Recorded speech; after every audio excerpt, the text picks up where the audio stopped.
Have you ever felt like the whole world was falling apart, but you still managed to smile? Well, this ability doesn't come by chance. It comes from something the ancients knew over 2,000 years ago.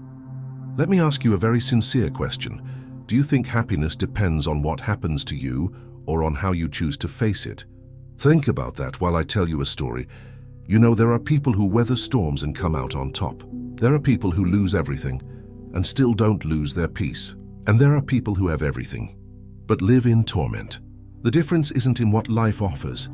It's in what we do with what we've been given. This reminds me of an ancient philosophy, born in Greece and carried to Rome, that changed the lives of emperors, slaves, merchants, and sages, a philosophy called Stoicism. And before you think it's complicated stuff for a philosopher in a tie, let me tell you, it's quite the opposite. It's simple. It's practical. And it still works today. Stoicism teaches us something revolutionary. The only thing you truly control is yourself. Your thoughts, your choices, your reactions. The rest is just scenery. It can be beautiful or ugly, but you don't control it. And when you truly understand this, my friend, you free yourself. Now imagine being stuck in one of those 3-hour traffic jams, or having to talk to that difficult boss who seems to wake up in a bad mood every single day. Or even facing a personal crisis, the kind you think you'll never get through. Stoicism gives you tools to get through it all without losing your head, without losing your dignity, without losing yourself. I'm going to tell you 10 profound lessons these ancient sages left us. Lessons that will help you find peace, even when everything around you is on fire. And look, this isn't cheap self-help talk. This is wisdom tested for centuries. Wisdom that has worked for those who have faced wars, losses, betrayals, and still remained standing. So take a deep breath, grab a coffee, and come with me on this journey. First lesson, embrace what you can control. There was a man named Epictetus. He was born a slave. That's right, a slave. He had nothing. He didn't even have freedom. But you know what he had? His mind. And it was with his mind that he became one of the greatest philosophers who ever lived. Epictetus said something very simple, yet very powerful. Life is divided into 2 boxes. In one box are the things you control. In the other, the things you don't. And the key to peace is knowing which box you're going to put your energy into. Do you control your thoughts? Yes. Do you control your actions? Yes. Do you control your intentions, your choices, the way you respond to the world? Yes. Now, do you control the traffic? No. Do you control the weather? No. Do you control what others will say or do? No, neither. Epictetus used a beautiful image to explain this. He said we are like an archer. The archer can aim carefully, can adjust their stance, can release the arrow perfectly. But once the arrow leaves the bow, my friend, then it no longer controls anything. The wind can veer, a bird can fly by, the arrow can hit or miss, and the wise archer, he is at peace knowing he did his part. That's what we need to learn. Do our part and let go. Because when we try to control the uncontrollable, we only hurt ourselves. We get frustrated. We get sick. But when we accept that we can only control ourselves, then we find serenity. Think about a situation in your life right now. Is there something keeping you awake at night? Ask yourself, is this in my inbox or not? If not, let go, let go. Do your part and trust the process. Second lesson, the power of acceptance. Now I want to tell you about an emperor, Marcus Aurelius. Just imagine, the most powerful man in Rome. He commanded armies, made decisions that changed the fate of millions of people. But do you know what he did in his spare time? He wrote. He wrote to himself. Reflections on life, death, suffering, and joy. These reflections became a book called Meditations. And in this book, Marcus Aurelius says something that seems simple but is profound. Life has ups and downs. It always has, and it always will. And the sooner you accept that, the better. Accepting isn't giving up. Accepting is understanding that life wasn't meant to be perfect. It's understanding that things will go wrong, that there will be losses, that there will be sadness, and that's okay, because it's part of life. Marcus Aurelius said that resisting what has already happened is like fighting the sea. You can kick, you can scream, you can get furious, but the sea will remain the sea. The tide will rise and fall just the same. So why fight? Why not accept and learn to sail? When you accept, you stop wasting energy on what you can't change, and you have energy left over to live, to build, to move forward.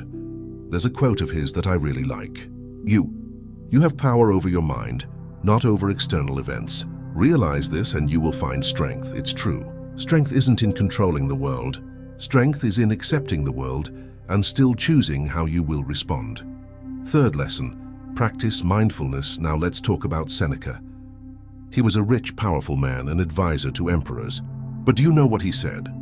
That wealth doesn't bring peace. That power doesn't bring peace. Do you know what does? The present moment. Seneca was a master of mindfulness. Today we call it mindfulness, but the Stoics were already practicing it over 2,000 years ago. And what is it? It's simply being here, now, in this very moment. We spend our entire lives ruminating on the past or worrying about the future, and then the present, which is the only real thing we have, slips through our fingers. Seneca said, "It's not that we have little time, it's just that we've lost so much. We waste time regretting things that have already happened. We waste time anxiously about things that might never even happen. And meanwhile, life happens, and we don't even notice." Mindfulness is noticing. It's tasting the coffee you're drinking. It's truly listening when someone talks to you. It's feeling the sun on your skin, the wind on your face.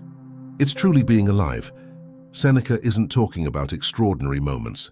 He's talking about everyday life, the ordinary, because it's in the ordinary that life happens. And if you're not present in the ordinary, you'll waste your entire life waiting for something extraordinary that may never arrive. So breathe, look around, notice where you are, what you're feeling, what you're experiencing. That's mindfulness, and that's freedom. Fourth lesson, cultivate resilience. Epictetus comes back here, because this man had something very important to say about suffering. He said that suffering is not the problem. The problem is how you react to suffering, because you see everyone suffers. Rich, poor, young, old, no one escapes it. But there are people who use suffering to grow, and there are people who let it destroy them. The Stoics believed that adversity is like an anvil. It can break you or strengthen you. It depends on what you're made of. And the good news, you can choose what kind of material you are. Resilience isn't about not feeling pain. Resilience is feeling the pain and still carrying on. It's falling and getting up. It's losing and trying again. It's staring into the abyss and not jumping. It's saying that this won't defeat me. Epictetus used a beautiful image. He said we are like an oak tree in a storm. The storm comes, the winds blow, the branches sway, but the oak doesn't fall because the roots are deep. And resilience. Resilience is those roots. When you cultivate resilience, you don't avoid problems. You learn to face them. You learn that you can go through difficult things and survive. You might even come out stronger on the other side. And you know what? Every time you face something difficult and don't give up, you're training. You're getting stronger. Like a muscle that grows when you lift weights. Does life weigh you down? Get up and get stronger. Fifth lesson, choose your response again. Epictetus. Because this man knew his stuff. He said something revolutionary. You can't control what happens to you, but you can control how you respond. And that response is everything. Think of it this way. Two people go through the same difficult situation. One despairs, rebels, loses their peace. The other takes a deep breath, thinks, chooses what to do. Same situation, different responses, different results. The Stoics believed that between stimulus and response there is a space, a small but powerful space, and in that space lies your freedom, because it is in that space that you choose. Someone offends you, you can retaliate with anger, or you can choose not to take it to heart. Do you lose something important? You can regret it forever, or you can accept it and move on. Do you face a problem? You can panic, or you can breathe and think of a solution. Epictetus said that the Stoics have 4 great virtues: wisdom, courage, justice, and temperance. And these virtues, they are tools for you to choose your responses carefully. Wisdom to understand the situation, courage to face it, justice to do the right thing, temperance to not overdo it. And when you choose your responses with these virtues, you maintain inner peace. No matter the chaos outside, inside, you are your own master. Sixth lesson, limit excessive desires. Seneca again. And he has an important message. Be careful what you wish for. He said that we live in a prison of desires. We want more money, more status, more things. And the more we have, the more we want. It's a never-ending cycle. And do you know what this cycle brings? Restlessness, anxiety, dissatisfaction. The Stoics weren't against having things. They were against being a slave to things. Because when you place your happiness in external things, you lose control. Because these things can disappear.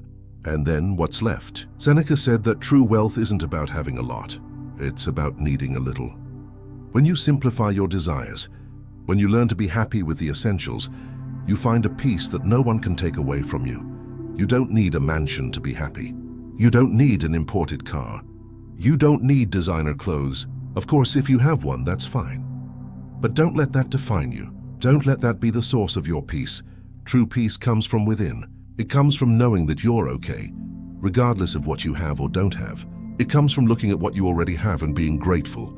Seneca lived surrounded by luxury, but he knew that luxury was fragile, and that's why he practiced moderation. He didn't get attached. He enjoyed it, but he didn't depend on it. What about you? What do you really need? Think about it. 7th lesson, be virtuous. Now we get to the heart of Stoicism, the virtues. The Stoics believe that the good life is not a life of pleasure. It is a life of virtues. And what are these virtues? Wisdom, courage, justice, and temperance. Wisdom is seeing things as they are, not as you wish they were. It's discerning right from wrong. It's learning always. Courage isn't about not being afraid. Courage is being afraid and doing the right thing anyway. It's facing what needs to be faced. It's not running away. Justice is treating others with respect, with equity. It's doing what's right, not what's convenient. It's being honest even when no one is looking. Temperance is balance. It's not overdoing it. It's knowing when to stop. It's having self-control. These 4 virtues are like the pillars of a temple. And the temple? It's you, your life, your character. When you live by these virtues, you build something solid, something that no storm can knock down. Marcus Aurelius, Epictetus, Seneca, they all hammered home the same message: be virtuous. Because in the end, what matters isn't what you have, it's who you are. And when you are virtuous, when you live with integrity, you sleep peacefully, because you know you did the right thing. And that's priceless. 8th lesson, understand the transient nature of life. Marcus Aurelius meditated a lot on death. Not because he was morbid, but because understanding death helps you live better. He said that everything passes. Everything is temporary. The joys, the sorrows, the achievements, the losses, nothing lasts. Everything flows, like a river that never stops. And when you understand this, you stop clinging so much. You appreciate the moment more because you know it will pass. You suffer less because you know the pain will pass too. Marcus Aurelius said, life is like smoke and shadow. It sounds sad, but it isn't. It's liberating. Because when you understand that nothing is permanent, you stop living in fear of loss. You live with gratitude for having it, that person you love. They won't be here forever. So enjoy it now. That moment of happiness, it won't last forever. So live it fully. That pain you're feeling, it won't last either. So hold on tight. Impermanence isn't an enemy. It's a teacher. It teaches you to live in the present, to appreciate what you have, to let go of what's gone. The Stoics weren't afraid of death because they understood that death is part of life. And when you accept this, you live more lightly, with more courage, with more truth. 9th lesson, the value of gratitude. Seneca wrote extensively about gratitude. And he said something many people forget. Being grateful isn't about having a lot. It's about realizing what you have. We live in a culture of dissatisfaction. There's always something missing. There's always something better. You can always have more. And then we spend our entire lives chasing after things, never stopping to look back and be thankful. Seneca said, a happy life is not one that has everything. It's one that's grateful for what it has. Gratitude is a superpower, because when you're grateful, you shift your focus. You stop looking at what's missing and start looking at what's left. And then life becomes lighter, more beautiful, fuller. And it doesn't have to be big. Be thankful for your health, for your daily bread, for the people who love you, for the sun that rises every day, for the small joys we no longer notice. The Stoics practiced gratitude even in difficult times, because they knew that even difficulties teach us something. Even pain has its value. So today, before you go to sleep, think of 3 things you're grateful for. Just 3, and do this every day. You'll see how your life changes, how your peace increases, how your joy grows. Gratitude is the door to happiness, and it's always open. You just need to enter. 10th lesson, keep learning and growing, and to top it all off, Epictetus offers one final lesson: never stop growing. He said that life is a journey. And on this journey, you can stand still or you can move forward. You can stagnate or you can evolve. And the choice, it's yours. The Stoics believed that there is always to improve. You can always learn something new. You can always be a better version of yourself. No matter your age, no matter where you are, you always can. Growth isn't about perfection. It's about progress. It's taking one step at a time. It's falling and getting up. It's making mistakes and learning. Epictetus said that every day is an opportunity to practice virtues, to be wiser, more courageous, more balanced. And when you live like this, when you wake up every day thinking, how can I be better today? You live with purpose. Life isn't about arriving. It's about walking. And the more you walk, the more you grow. And the more you grow, the more serene you become. Because you realize you don't have to be perfect. You just have to keep trying. The Stoics weren't superheroes. They were human. They made mistakes. They suffered. They doubted. But they didn't give up. They kept going, learning, growing, evolving, and you can do the same, no matter how old you are.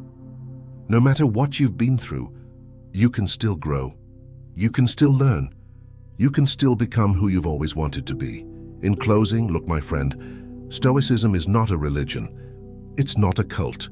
It's a philosophy of life, a way of looking at the world, a way of looking at yourself. In a world full of distractions, noise, and uncertainty, Stoicism offers something rare: clarity, peace, purpose. These 10 lessons we've discussed here aren't just theory. They're tools. Tools you can use today, now, in your life.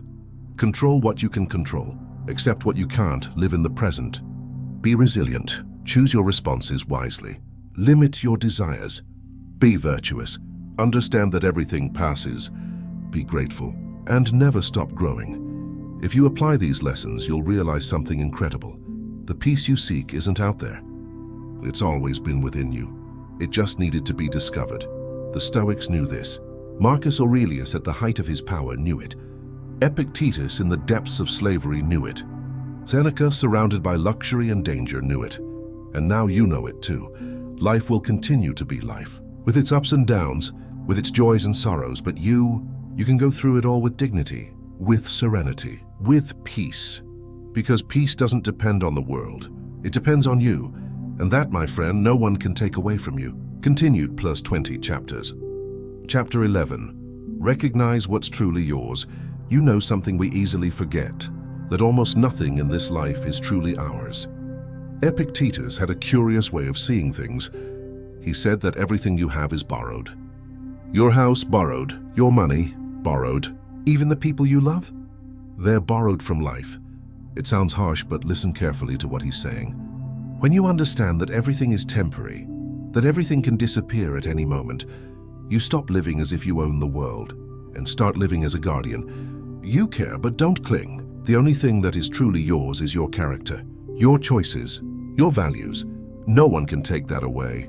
You can lose everything, but if you maintain your integrity, you haven't lost anything that truly matters. Some people lose their homes and lose their peace along with them. Some people lose money and lose themselves. But some people lose everything and remain whole. Do you know why? Because they know what is truly theirs. So ask yourself, what are you guarding? What are you protecting? Are they things that can be taken away? Or is it something that lives within you, unshakable? The Stoics teach us that true security doesn't come from bank accounts or possessions. It comes from knowing who you are. And that, my friend, no one can steal. Chapter 12. Prepare for the worst. Now I'm going to tell you something that may seem strange, but it's liberating. The Stoics practiced something called premeditation of evil, a complicated name for something simple: imagining the worst that can happen. It's not being pessimistic. It's being realistic. It's preparing yourself. Seneca did this every night before going to sleep. He imagined losing his fortune. He imagined being exiled. He imagined losing the people he loved. And do you know why? Because when you imagine the worst, one of two things happens. Either you realize you can survive it, or you learn to appreciate what you have now more. We live in fear of loss, Fear of getting sick, fear of being alone, fear of death, and this fear paralyzes. But when you look fear in the face, when you imagine the worst and ask yourself, could I handle this?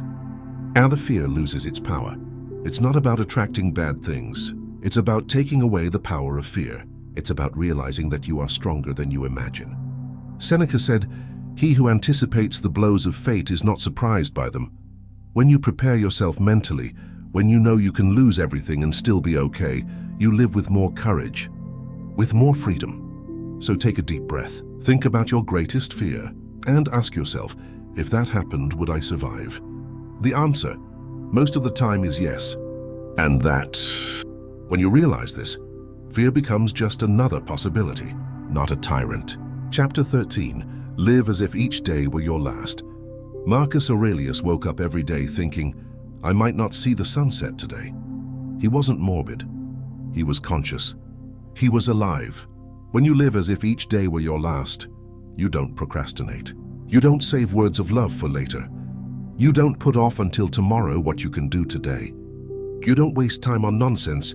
We live as if we have all the time in the world, as if there were always a tomorrow. But there are no guarantees, and the Stoics knew this. Marcus Aurelius said, you can walk away from life right now. Let that determine what you do, say, and think. It's urgent and liberating at the same time. Urgent because it makes you act. Liberating because it makes you realize what really matters. That silly fight, it doesn't matter. That old grudge, let it go. That pride that keeps you from apologizing, forget it. Because if today were your last day, would you want to waste time on this? Living as if each day were your last isn't living in despair. It's living intensely. It's living truly. It's living in the present. So today, when you wake up, think, what if this were your last day? What would you do differently? Who would you talk to? What would you say? And then what? Do it, speak it. Say it because it might be, and it might not be. But either way, you will have truly lived. Chapter 14, turn obstacles into opportunities. The Stoics had a revolutionary view of problems. They didn't see problems as enemies. They saw them as teachers. Marcus Aurelius said something powerful. The obstacle in the path becomes the path. Think about it. What's holding you back may be exactly what you need to grow. Are you facing financial hardship? It could be an opportunity to learn to live with less, to be more creative, to value what's essential. Are you experiencing disappointment? It can be a chance to strengthen your character, to learn about yourself, to become wiser. Do you lose someone? It can be a time to honor that person's memory by living better, loving more, being more grateful. The Stoics didn't deny that bad things are bad, but they refused to see themselves as victims. They chose to see themselves as learners. Every obstacle is a test. Every problem is a question. Are you going to give up, or are you going to find a way? And do you know what happens when you start seeing obstacles this way? You stop fearing them. In fact, you even start looking forward to them, because every obstacle you overcome makes you stronger. It's like climbing a mountain. Every stone in the path isn't there to stop you. It's there for you to step on and climb higher. So the next time you encounter an obstacle, don't complain. Don't victimize yourself. Ask, what can this teach me? How can I use this to my advantage? Because the obstacle is not the problem. The problem is thinking you can't get over it. Chapter 15, practice detachment. There's a beautiful story about Epictetus. One day he was holding a clay lamp. A visitor commented on how beautiful it was. Epictetus replied, yes, and if it breaks, I won't be shaken, because I already know it's fragile. This is the essence of Stoic detachment. It's not about not having things. It's about not being a slave to them. It's about knowing that what comes goes, and being at peace with that. We get too attached to objects, to positions, to people, and the more attached we are, the more we suffer when we lose. Because losing is inevitable. Everything changes. Everything passes.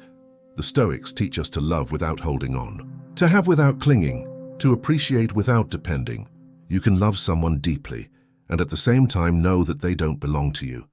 They have their own life, their own freedom, and they can leave. And if they do, you will suffer, yes, but you won't destroy yourself, because you already knew it was possible. Detachment doesn't make you cold. It makes you free. Free to truly love, without fear, without need, without control. Seneca practiced an interesting exercise. Every now and then he would spend a few days living like a pauper, eating little, sleeping on the floor, wearing simple clothes. Do you know why? To remember that he could live like this, to eliminate the fear of poverty, to practice detachment. You don't have to do this, but you can start small. You can donate something you like. You can go a day without using your cell phone. You can simplify and realize that you are still you, that your happiness doesn't depend on that you are greater than your possessions. That is freedom, and that is Stoicism. Chapter 16. Be of service to others. The Stoics believed in something beautiful, that we are all connected, that we are part of something greater, and that our duty is to be of service.